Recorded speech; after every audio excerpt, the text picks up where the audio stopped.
As imagens correram o mundo, grupos de adolescentes em êxtase, a cantar em coro, a abanar as lanternas dos telemóveis ao ritmo da música. Jovens a dar as mãos e a formar um círculo, enquanto cantam em uníssono as músicas da sua cantora preferida. Tudo isto num cenário improvável, uma sala de cinema. O filme Taylor Swift The Eras Tour fez mais de 250 milhões de dólares em bilheteira e já se tornou o filme-concerto mais bem-sucedido de sempre. E deu-nos um pequeno vislumbre do entusiasmo que os fãs da cantora, os Swifties, conseguem atingir quando se juntam. Há quem o descreva como uma espécie de culto, um culto que gera muito dinheiro. Com mais de 150 concertos previstos, incluindo 2 datas em Portugal, a Eras Tour é a primeira digressão na história a ultrapassar a marca dos 1.000 milhões de dólares e está a caminho de ser a digressão mais bem-sucedida de sempre.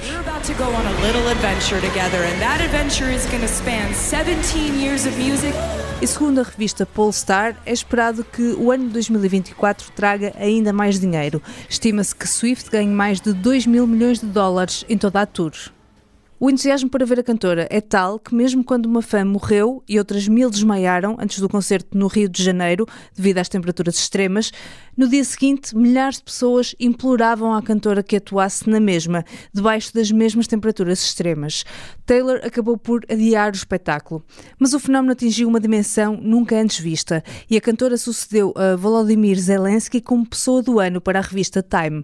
O editor-chefe da revista, Sam Jacobs, justificou a distinção com o facto de Taylor ter trazido alegria a uma sociedade que precisava desesperadamente dela.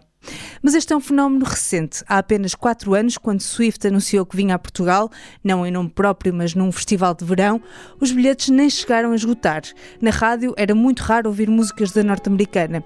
E apesar de ser um nome conhecido na música pop, o clube de fãs era bem mais tímido. Mas como assim? Como é que em pouco mais do que 4 anos, Taylor Swift ascendeu de cantora famosa à autêntica lenda da música pop?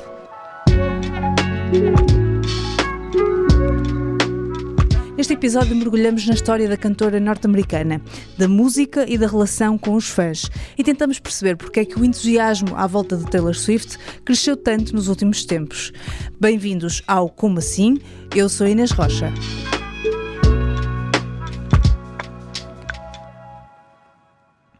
Taylor Allison Swift nasce a 13 de dezembro de 1989 na Pensilvânia, Estados Unidos, e desde pequena que sonha ser cantora.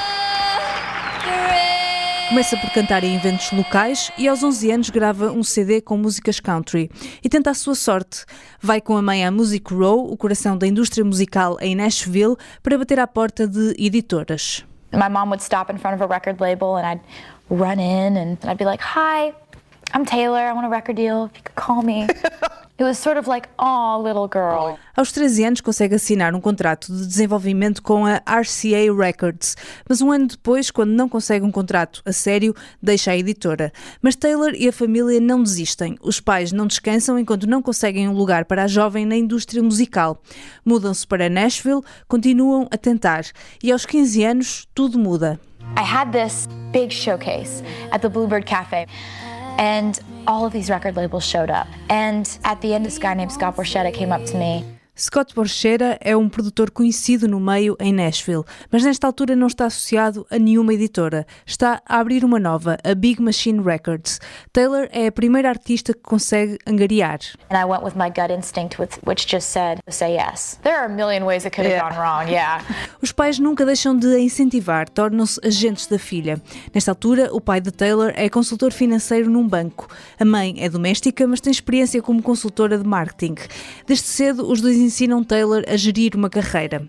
Taylor lança o primeiro álbum, Taylor Swift, em 2006. O disco chega ao 5º lugar no top da Billboard 200 e fica lá 157 semanas. Torna-se o álbum a ficar mais tempo no top nos anos 2000.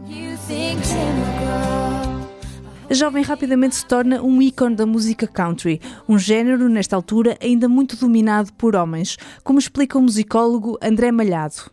Podemos fazer um paralelo entre a relação que o country tem para a América com a relação que o fado tem para Portugal.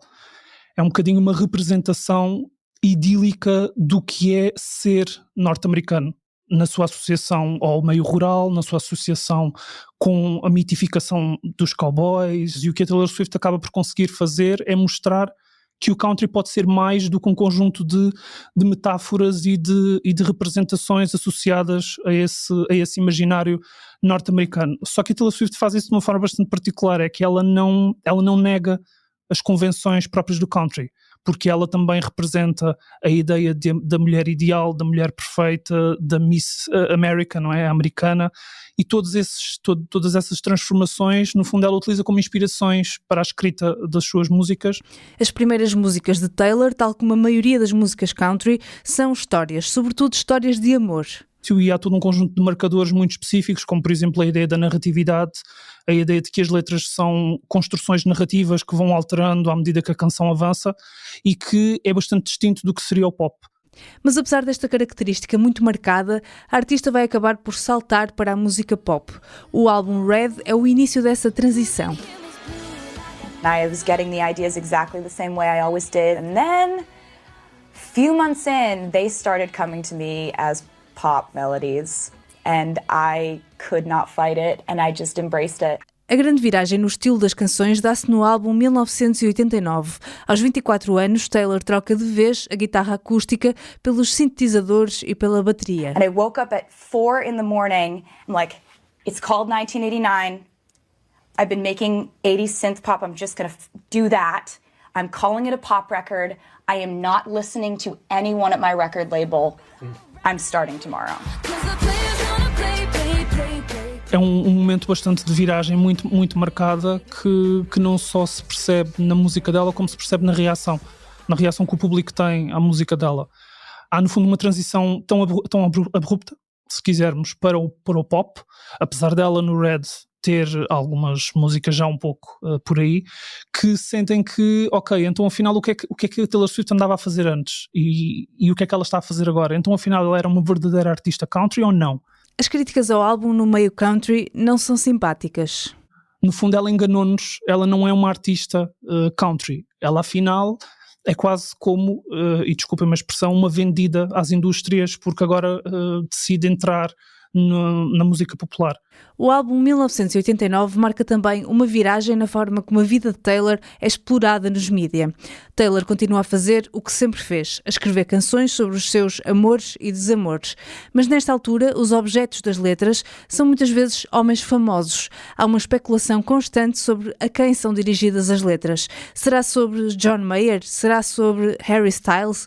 E há quem a critique por expor dessa forma as relações. I think, frankly, that's a very sexist angle to take. No one says that about Ed Sheeran. No one says it about Bruno Mars. They're all writing songs about their exes, their current girlfriends, their love life, and no one raises a red flag there. Mas apesar de ter abraçado definitivamente o pop nas suas canções, Taylor continua a contar histórias e aproveita também as narrativas que são criadas à volta dela para construir as suas personagens. É isso que faz em 2017 em Reputation. O álbum surge um ano depois de uma série de polémicas com Kanye West e Kim Kardashian que quase lhe destruíram a carreira. A relação entre Taylor e Kanye foi polémica desde o início. Em 2009, o rapper invadiu o palco dos prémios da MTV para dizer que o galardão que tinha sido conquistado por Swift deveria ter sido entregue a Beyoncé. So thank you so much for giving me a chance to win a VMA award. Yo, Taylor, I'm really happy for you. I'm gonna let you finish. But Beyoncé had one of the best videos of all time. Nesta altura, o mundo ficou do lado de Taylor, uma jovem cantora humilhada em palco por um homem gigante na indústria. Mas, em 2016, Taylor não fica tão bem na fotografia. Nesse ano, Kanye West escreve uma música sobre Swift em que diz que foi ele que a fez famosa.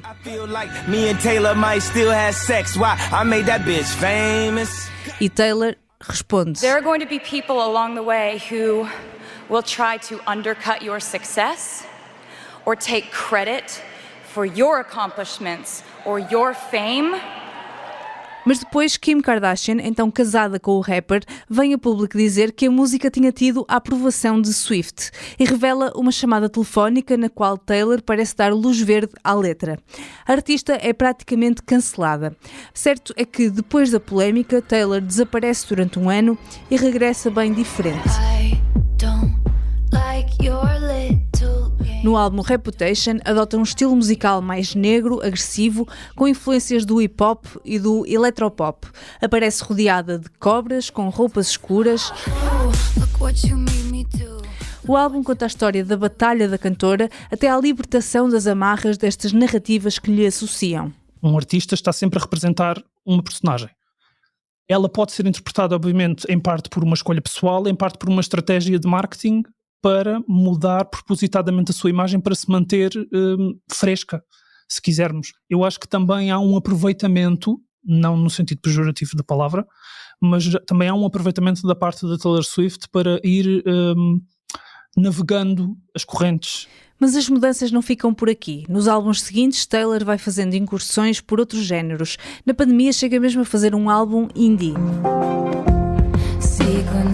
Mas com fases musicais tão diferentes, como é que Taylor consegue manter um clube de fãs tão fiel? E o que acontece muito com os fãs, e eu tenho estudado muito comunidades de fãs, é que eles estão dispostos a aprender a gostar. Que é um fenómeno interessante, que é: eu até posso não gostar daquele género musical, mas eu vou aprender a gostar porque eu gosto de Taylor Swift. E eles ouvem e comentam entre eles e tentam procurar explicações do artista a dizer porque é que adotou aquele género e não outro, e depois acabam eles próprios por encontrar formas de validar a pertinência daquele estilo. Este fenómeno foi estudado por musicólogos em concertos do Reputation. O que acontecia aqui, neste caso, no Reputation, é que estas mulheres de 20 anos que gostavam daquele tipo de música iam aprendendo a gostar das outras. E, portanto, o que acontece é que, à medida que a Taylor Swift muda de género, mas não abandona totalmente os anteriores, ela continua a manter uma legião de fãs que vão aprendendo a gostar. A legião de fãs da Taylor Swift tem sido frequentemente caso de estudo, em diferentes vertentes. Os Swifties, como se auto-apelidam, são um grupo de fãs particularmente devoto. São sobretudo mulheres, entre os 18 e os 34 anos, e têm uma particularidade. Independentemente do estilo que Taylor adote, o foco das Swifties está sobretudo nas letras. Há dois tipos de pessoas, de fãs de música, não é? Há os fãs de música que são muito mais de ritmo e há as pessoas que são de letra, que ligam à história que está contada, que ligam às letras, e eu acho que os fãs de Taylor Swift estão nas letras. E por isso é que eu acho que é tão fácil um fã de Taylor Swift ir acompanhando estes ritmos diferentes que estavas a dizer, não é? Ela de repente vai ao hip-hop, de repente vai ao indie, de repente vai à eletrónica. Mas as histórias que ela tem para contar continuam a ser muito pessoais. Estamos a ouvir Rita da Nova, uma conhecida Swiftie. Rita tem 32 anos, é escritora e tem um podcast de terapia de casal com o marido, o humorista Guilherme Fonseca. Rita ouve Taylor desde que se lembra. Acho que foi assim uma coisa que foi fazendo parte um bocadinho da minha cultura musical. Eu diria que o álbum dela que mais me impactou, no sentido em que foi o álbum em que eu fiquei genuinamente fã, é um álbum chamado Speak Now. Mas foi só na pandemia, com o lançamento de Folklore e Evermore, que Rita entrou definitivamente para o clube das Swifties mais dedicadas. Eu acho que foram dois álbuns perfeitos, não só naquilo que ela queria contar, na musicalidade que tem, mas também no momento em que sai. Trouxe muitos fãs novos para Taylor Swift. Acho que como estávamos todos a viver uma coisa coletiva, acho que isso é quase, eu diria que é epítome da identificação com a Taylor. Mas o que é ser uma Swiftie dedicada? Pode significar muitas coisas, mas quando se entra neste fandom, não é difícil chegar a um nível obsessivo. Definitivamente eu estou nesse grupo de pessoas que a admira pelo trabalho todo que ela faz, pela qualidade que ela tem, e estou um bocadinho também a entrar nas Swifties de teoria da conspiração. A Taylor Swift tem esta coisa de lançar alguns easter eggs para os seus fãs, não é? De quase indicar quando é que certas coisas vão acontecer, certas datas que vão ser importantes. Por isso, os fãs conseguem encontrar significados em qualquer detalhe, nos vídeos, nas publicações, nas aparições públicas. Há, por exemplo, o grupo dos Gaylers, um grupo de pessoas que acredita que, apesar de todos os namorados famosos que já teve, Taylor Swift é secretamente uma pessoa queer. Mas toda esta fixação à volta da cantora é recente. Há bem pouco tempo, ser Swiftie, pelo menos em Portugal, era uma escolha um pouco solitária, como recorda Laura Limed. Quando eu comecei a gostar da Taylor, lá está, já foi há tanto tempo, foi numa altura em que ela não era mesmo nada conhecida em Portugal. E aí, sem dúvida, eu sentia-me sozinha enquanto fã. A única exceção era um grupo que existia no Facebook, que era o Taylor Swift Portugal. talvez tivesse, não sei, 100, 150 seguidores na altura. Desde a infância que Laura é fã de Taylor Swift. O seu lado Swiftie já se confunde com a sua própria identidade. Em todas as redes sociais, apresenta-se ao mundo como Hardcore Swiftie. Hoje, com 25 anos, trabalha como freelancer na área do marketing, depois de ter vivido 5 anos em Londres. Nos tempos livres, canta e toca guitarra, duas paixões que ganhou graças a Taylor Swift.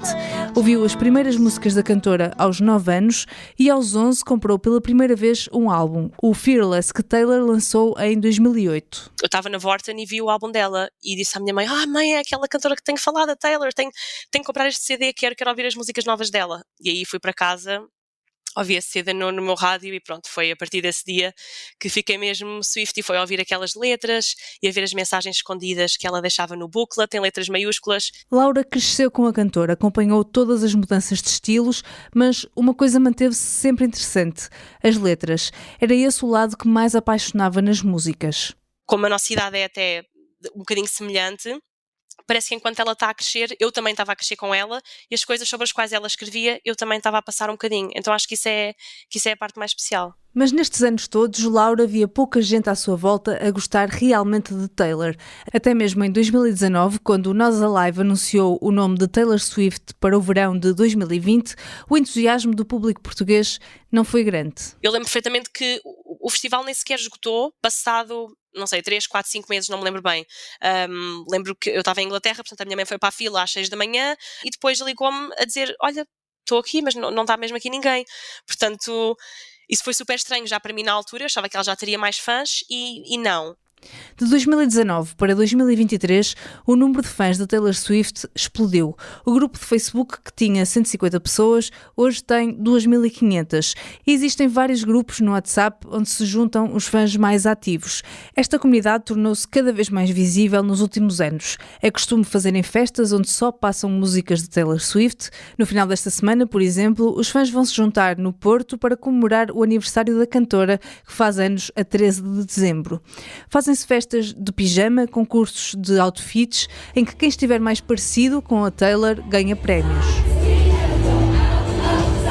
Mas então, desde 2019, em que ninguém fez fila para ver Taylor Swift em Portugal, até agora, em que se comemora o aniversário da cantora sem ela estar presente, o que é que mudou? Isto já começa a ser um hábito nos episódios de Como Assim, mas o que aconteceu foi uma pandemia e o TikTok. E eu penso que talvez, não sei, acho que o fenómeno do TikTok já tem feito isto com outros artistas, claro, e é uma coisa boa, sem dúvida, e é ótimo que ela agora tenha mais fãs e seja mais reconhecida, mas eu penso que talvez seja um bocadinho por causa disso, sim. De facto, a partir de 2021, sobretudo, os números de Taylor no TikTok explodem. E para isso contribui outro fator, uma decisão que a artista tinha tomado em 2018 de regravar todos os seus álbuns. É um problema comum na indústria musical. Um artista grava os seus álbuns com uma editora, mas os masters, ou seja, os originais das gravações, são por direito dessa editora, que pode fazer o que quiser com eles. É o que acontece com Taylor. Aos 15 anos, assina um contrato com a Big Machine Records, que a vincula à editora durante 13 anos. I've always wanted to own my own music since I started making my music. Em 2018, quando termina o contrato, a cantora quer comprar os masters das músicas, mas a Big Machine só lhe vende os direitos se Taylor gravar mais álbuns com eles. Taylor não concorda com os termos e deixa a editora. I made it very clear that I wanted to be able to buy my music. That opportunity was not given to me. And it was sold to somebody else. Essa pessoa é Scooter Braun, um grande nome da indústria que nesta altura representa artistas como Ariana Grande, Justin Bieber e Kanye West. Em 2019, Scooter compra a Big Machine por $330 milhões e torna-se dono da música de Taylor Swift. Acontece que Taylor Swift tem um ódio de estimação por Scooter Braun. Which brings us to Scooter Braun. Yeah. Taylor culpa-o pela polémica que quase lhe destruiu a carreira em 2016 e entra numa guerra com o produtor. Mas há um pormenor importante no contrato que a cantora assinara com a Big Machine. Como autora de todas as músicas, a artista pode regravá-las. É exatamente isso que decide fazer. And so I just figured I was the one who made this music first. I can just make it again. Yeah. So that's what we're doing. I have to say, Taylor sai vitoriosa desta guerra. Fica com a imagem da mulher corajosa que fez frente aos gigantes da indústria e venceu. No TikTok, as novas versões fazem um sucesso gigante. Cada lançamento tem cada vez mais sucesso, é mais partilhado. Os fãs dedicam-se a analisar novas letras e a descobrir easter eggs nos vídeos. À medida que o interesse nas músicas vai crescendo, a personalidade da cantora também agrada. Taylor continua o diálogo, dá uma grande importância às opiniões dos fãs. They will let me know which songs should have been singles. They let me know which songs did not get videos and should have gotten videos. And so I just you know what? I'm listening and I'm making the videos and I'm doing the things. Nas redes sociais cria-se uma imagem de mulher invencível, cheia de poder, que ao mesmo tempo é idolatrada por ser uma pessoa normal, pelas reações genuínas que tem, por não ter medo de se mostrar vulnerável, por ter sentido de humor e até por gostar de gatos. And my definition of fun is just sort of baking and hanging out with my cat and stuff. So E no final de 2022, Taylor Swift anuncia uma nova tour. The tour is called the Eras Tour and it's a journey through all of my musical eras of my career. Na internet, a notícia cai como uma bomba entre Swifties, dos mais antigos aos mais recentes. Um espetáculo com todas as eras, do country ao indie, agrada a todos. Mas especula-se como será possível cobrir uma carreira tão longa e diversa num espetáculo só. Por isso, em março de 2023, o mundo tem os olhos postos em Glendale, que mudou de nome por 2 dias para Swift City. É lá que acontece o primeiro concerto. No TikTok, os vídeos à volta do concerto ultrapassam os 600 milhões de visualizações. Just know how much it means to me personally to be able to say to you, welcome to the Eras Tour. Thank you from the bottom of our hearts for wanting to be with us on night 1. O concerto dura 3 horas e 15 minutos. Swift canta 44 músicas, muda de roupa 16 vezes, a maioria em palco. Não há intervalos. As reações são de entusiasmo e também de preocupação com a saúde da cantora. Taylor irá repetir este formato nos meses seguintes por todo o mundo e em junho anuncia que vai fazer o espetáculo em Lisboa. Ai, a minha reação foi divulgada nas redes sociais pelos meus amigos porque foi uma coisa estúpida mesmo a minha reação. Eu não acredito. Mas também vai à Espanha, ao Santiago Bernabéu.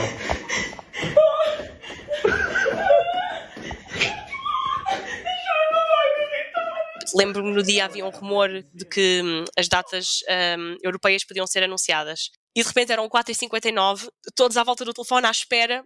E de repente lá um rapaz no grupo dos Swifties manda o print do site dela que diz Lisboa, pronto, Estádio da Luz, e eu fico assim um bocadinho como nesse concerto em 2011, em que alguém ao lado perguntou ao meu pai se eu precisava de uma ambulância, porque eu estava mesmo assim quase sem, eu acho que é emoção mesmo. Se a notícia de que Taylor vinha a Portugal foi uma grande emoção para Laura, o processo de compra de bilhetes foi desesperante, porque para um fã conseguir comprar bilhete era preciso inscrever-se e depois receber um código que era distribuído de forma aleatória pelos inscritos. Foi muito frustrante e foi um mau período, sim, eu lembro-me que especialmente a semana antes dos bilhetes saírem, eu tinha genuinamente dificuldade em dormir, em comer, porque eu só pensava naquilo, eu pensava, se calhar tanta gente que é fã há tão pouco tempo e que obviamente tem todo o direito de ir ao concerto, sem dúvida, mas pensar se calhar em que algumas pessoas podiam conseguir bilhete e eu ou outras pessoas dos Swifties que estamos há mais de uma década à espera, podíamos não conseguir, isso tirava-me o sono, tirava-me o apetite. Sabendo a dificuldade que ia ser, tanto Laura como Rita elaboraram detalhados planos de ataque. Eu tinha de arranjar um plano, uma maneira de me organizar para conseguir bilhetes, porque sabemos que plataformas vão abaixo, enfim, é o caos. Diria que foi uma coisa muito racional, foi de género, eu quero ir vê-la, sei que mais do que uma vez, portanto eu vou vê-la a vários sítios diferentes, mas foi muito de género, ok, qual é o meu plano de ataque? E a estratégia qual foi? Tu inscreveste em muitos concertos? Eu inscrevi-me em muitos concertos. A estratégia foi precisamente essa, foi olhar para a Europa e tentar perceber onde é que à partida eu consigo ter códigos. Laura não punha a hipótese de não ir aos concertos de Lisboa, por isso adotou outra estratégia. Portanto, o que eu fiz foi registar várias pessoas, foram 27 e-mails, portanto, e-mails meus, da minha família, amigos de amigos. Mas como sabiam que conseguir códigos era difícil, Laura fez um pacto com os amigos Swifties. No dia em que saírem os bilhetes, nós vamos comprar para nós, primeiro aqui neste grupo, e depois vamos comprar para amigos e namorados ou seja, outras pessoas que nós quiséssemos levar. Portanto, a prioridade era nós todos no grupo conseguirmos ir e depois também à segunda data. Então, no dia das inscrições, todo o grupo tinha preparado folhas de Excel com dezenas de contas para inscrever.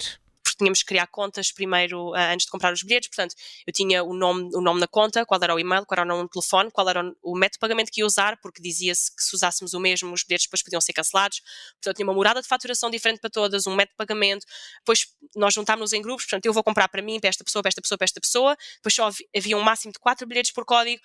Uma confusão autêntica. Eu acho que o meu screen time nessa altura no telefone era tipo 16 horas por dia e era tudo no WhatsApp a falar com eles. Eu não fiz mais nada, eu tirei férias do trabalho, aquela era a prioridade. E no próprio dia foi uma confusão. Era MBWay para aqui, MBWay para aqui, eu passo, toma lá 600 euros, compra já o meu VIP para ficar assegurado, isto e aquilo, já conseguiram entrar, não conseguiram.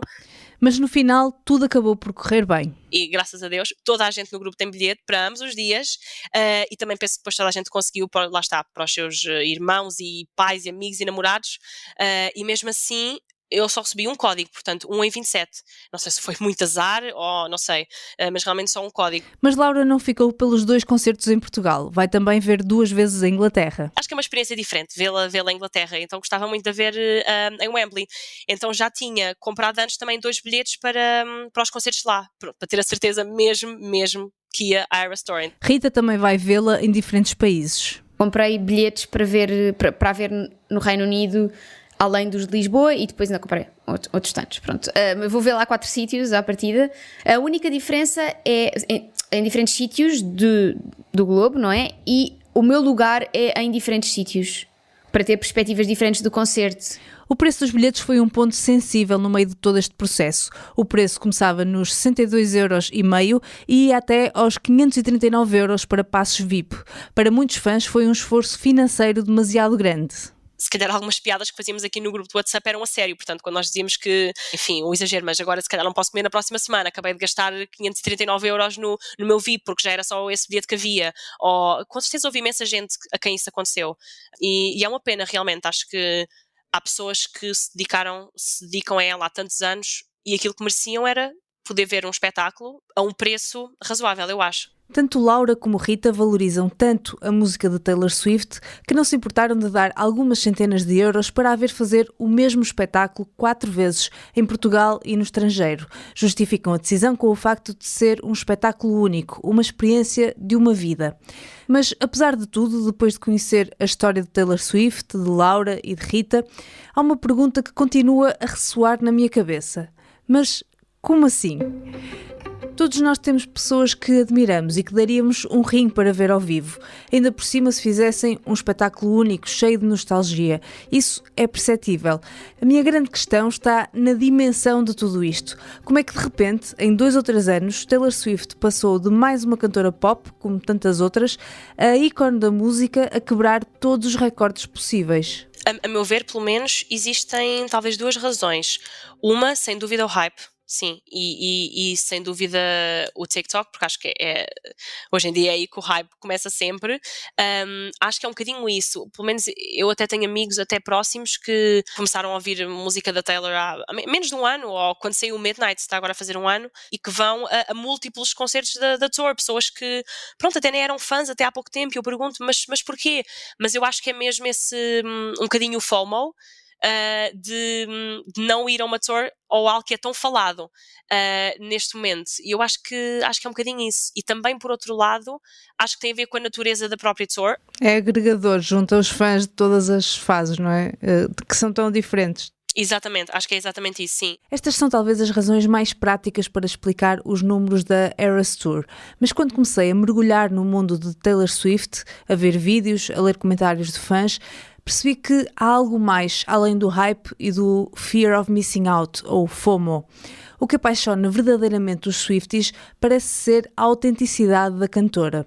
Isso está nas letras, mas está também na coragem de enfrentar a indústria e regravar 6 álbuns, está na forma como valorizam os fãs, está na maneira como abre o livro da sua vida nas canções que escreve e não tem pudor de escrever sobre as relações com homens famosos, em como defende ideais feministas, está no sentido do humor, em gostar de gatos como qualquer pessoa normal. Num mundo em que as redes sociais só nos mostram o bom, o bonito, o sucesso, Taylor Swift não tem problemas em ser autêntica e isso inspira milhões de pessoas em busca do mesmo. A forma como ela é e como ela se comporta sempre me influenciou também um bocadinho. Uma das coisas que eu gosto mais nela é o facto dela ser humilde.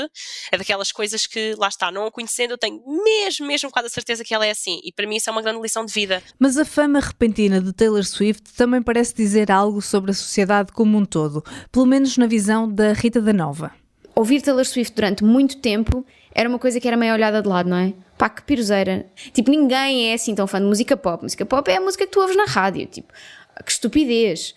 Mas de repente, ser fã de Taylor Swift é fixe. E eu acho que sobretudo as mulheres estão a aproveitar o facto de finalmente poderem gostar publicamente de uma coisa e viverem isto da mesma maneira que um homem, por exemplo, vive um jogo de futebol. Pá, sabes? Eu acho que isto até extravasa Taylor Swift. Eu acho que isto é uma fase que as mulheres estão a finalmente poder viver, não é? Tens coisas como a estreia do filme da Barbie, em que tens mulheres a ir de cor-de-rosa a rigor para o filme e que podem finalmente viver as suas paixões e as coisas porque durante muito tempo foram vistas como histéricas ou como exageradas, e de repente quando isso é mais aceito e quando isso é até cool, não é? De repente é cool ser fã de Taylor Swift. Parece que há uma aura de libertação e então acho que é por isso que esta Eras Tour tem tanta, não é? Tens as pulseiras da amizade, tens uma série de comportamentos que são muito mais adolescentes, mas que tu vês transversalmente pessoas adultas a ter, e acho que isto é muito pós-pandémico, não é? Desta coisa de tivemos tão reprimidos também em casa durante tanto tempo e agora queremos ir a tudo, ver tudo, acontecer tudo. E mais uma vez chegamos aqui, a uma vontade coletiva de sermos mais autênticos e de desfrutarmos das coisas que nos apaixonam. Começo a encontrar um padrão entre praticamente todos os episódios desta temporada de Como Assim. É que os fenómenos de cultura pop são mesmo assim. Começam lentamente, conquistam o coração de alguns e de repente há um rastilho, um pequeno pormenor que é amplificado pelas redes sociais e chama a atenção das massas. E quando damos por ela ficamos, mas como assim? E assim chegamos ao fim da primeira temporada de Como Assim. Este episódio foi produzido e editado por mim, Inês Rocha, a revisão foi feita pela Sónia Sapage, a coordenação é da Patrícia Jesus. Espero que tenhas gostado de ouvir. Se achares que merece, dá-nos 5 estrelas na aplicação onde ouves e fica atento às novidades. Entretanto, desejo-te boas festas e um bom ano de 2024.